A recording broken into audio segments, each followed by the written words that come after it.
Профессиональные конкурсы помогают совершенствовать свои навыки и обменяться ценным опытом.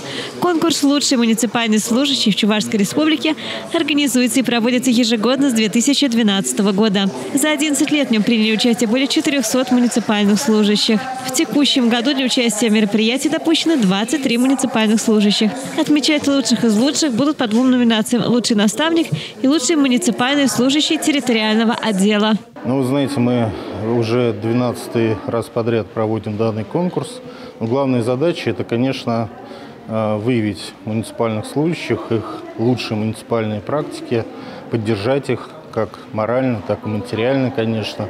Ну и распространить тот богатый опыт, который есть у наших конкурсантов, и на работу всех муниципальных округов, городских округов, чтобы лучшие муниципальные практики, чтобы их навыки, умения муниципальных служащих распространить на работу всех муниципальных служащих, муниципальных образований. Для кого-то это первый опыт участия в подобном конкурсе. Это прекрасный шанс заявить о себе. И абсолютно не важно, сколько тебе лет.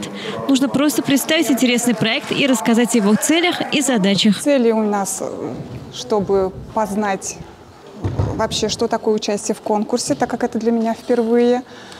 Поэтому я бы хотела и дальше участвовать в конкурсе, а это как бы ступенька. Первый конкурс, далее пойдут еще конкурсы. И также в этом, участвуя в этом конкурсе, я узнаю, какой же опыт внедрения наставничества у остальных округов, и потом положительные стороны мы будем внедрять и у себя в округе, в администрации. Представили на конкурсе проекты, связанные с волонтерской и добровольческой деятельностью. Ведь волонтерство помогает молодым людям найти новые знакомства и поверить в себя.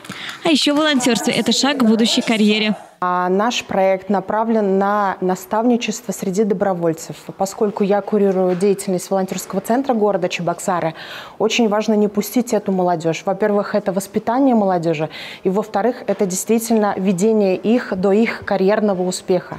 И поэтому одной из основных задач и одной из основных инструментов мы видим метод клиентоцентричности, который направлен на идеи самих волонтеров, самих детей, которые понимают их потребности, которые понимают их желания и их возможности, которые они нам могут предоставить.